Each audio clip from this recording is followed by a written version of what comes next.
नमस्कार, मैं हूं संदली सिंह और आप देख रहे हैं तेज भारत नेटवर्क, जहां हम लाते हैं ताजा और महत्वपूर्ण खबर। चलिए बढ़ते हैं आज के कुछ खास खबरों की ओर। मुंबई उपनगर मलाड वेस्ट के मालवाड़ी में नशे के खिलाफ पुलिस की बड़ी कार्रवाई सामने आई है। पुलिस ने 37 किलो गांजा जब्त करते हुए 3 आरोपियों को गिरफ्तार किया है। इस मामले में मालवाड़ी पुलिस स्टेशन में एनडीपीएस एक्ट के तहत मामला दर्ज किया गया। पुलिस से मिली जानकारी के मुताबिक मंगलवार 31 मार्च की गली करीब 3 बजे मालवाड़ी इलाके के मारवे रोड स्थित पूनम रोज नर्सरी के पास पुलिस की निगरानी टीम गश्त कर रही। इसी दौरान संदिग्ध गतिविधि नजर आने पर पुलिस ने जांच की। जांच के दौरान आरोपियों के पास से बिक्री के लिए रखा गया 37 किलो गांजा बरामद किया गया। जब्त किए गए इस गांजे की कीमत करीब 18,50,000 रुपए बताई जा रही है।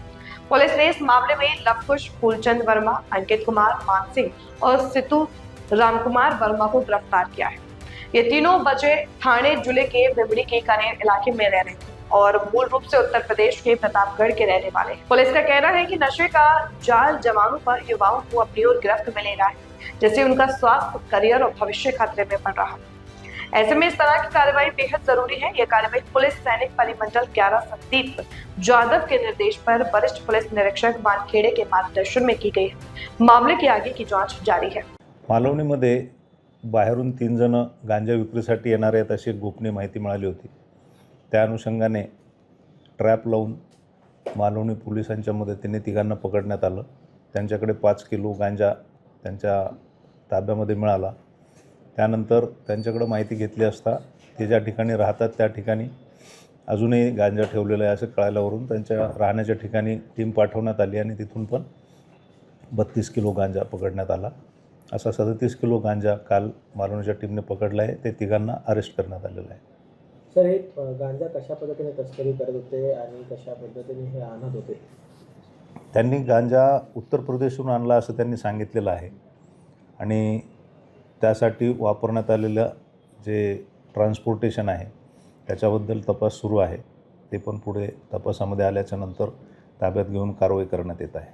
सर, उत्तर प्रदेशमधून त्यांना काय किंमतमध्ये त्यांना ते गांजा मिळायचं आणि ते काय किंमतमध्ये विकायचे त्याबद्दल नाही सांगता येणार तिथे काय किमतीला मिळाला, परंतु ह्या ठिकाणी आणल्याच्या नंतर आता जवळपास 50,000 रुपये किलोप्रमाणे तो गांजा विकला जातो अशी माहिती आहे। सर, हे गांजा कोणाला, कुठल्या युवा पिढ्यांपर्यंत हे पुरवठा करायचे किंवा कोणाकडे करायचे?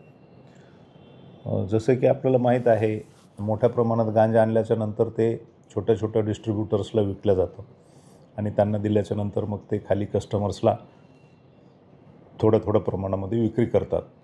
परंतु मोठ्या प्रमाणात एकत्र गांजा आणणे आणि त्याचं डिस्ट्रीब्युशन करणे ही त्यांची मोडच होती, म्हणून त्यांना आपण अटक करण्यात आलेलं आहे। आरोपींची नावं काय आहेत? आरोपींचं बॅकग्राऊंड काय आहे? आरोपी राहणारे तिघे उत्तर प्रदेशचे आहेत। तिघांचे नावं एक लवकुश फुलचंद वर्मा, अंकित कुमार मानसिंग आणि सितू रामकुमार वर्मा, सर्व 20 ते 25 वर्ष वयोगटातली मुलं आहेत आणि ते मूळचे उत्तर प्रदेश प्रतापगड येथील राहणारे आहेत। त्यांनी तिथून येऊन भिवंडी येथे रूम भाड्याने घेतलेली होती आणि त्या ठिकाणी सध्या राहत होते। सर, यांच्यावरती आधी कुठले गुन्हे दाखल आहेत? आतापर्यंत तपासामध्ये त्यांच्या विरुद्ध यापूर्वीचे गुन्हे आढळून आलेले नाहीत, परंतु त्याचा तपास चालू आहे। सर, शेवटचा एक प्रश्न, हा एक कारवाई झाली, या आधी पूर्वी कारवाई लगातार तुम्ही ती कारवाई केली, म्हणजे हा 4 टाइम्स फिक्सर म्हणायचं की का? मागच्या काही दिवसापासून आपण बघत आहोत की शासनाचा आणि मुंबई पोलिसांचा NDPSच्या दृष्टिकोनातून अतिशय कडक भूमिका घेण्यात आलेली आहे। त्या अनुषंगाने मालवणी पोलीस स्टेशन हद्दीमध्ये आम्ही यापूर्वी पण 3 कारवाया वेगवेगळ्या केलेल्या आहेत, ज्यामध्ये हेरोईन असेल, MD असेल आणि गांजा ह्या तिन्ही प्रकारचे NDPSचे पदार्थ आम्ही पकडलेले आहेत।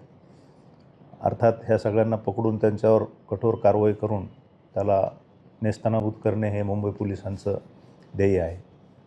सर, काय नागरिकांना तुम्ही जनजागृत करणार, काय आवाहन करणार? जनतेला आणि विशेष करून युवा वर्गांना हे सांगणं आहे की NDPS जे आहेत पदार्थ, हे नशेचे पदार्थ हे तब्येतीसाठी अतिशय हानिकारक असतात। त्यामुळे मेंदू आणि शरीर दोन्ही पण कमकुवत होऊन जातं। त्यामुळं ह्या व्यसनापासून दूर राहायला पाहिजे आणि ह्या पैशाचा वापर जे देशविघातक शक्ती असतात त्या वापर करत असतात आणि त्यांना हा पैसा मिळू न देणे, स्वतःचं आरोग्य सांभाळणे यासाठी ह्या नशेपासून दूर राहणं अतिशय योग्य आहे. ठीक है.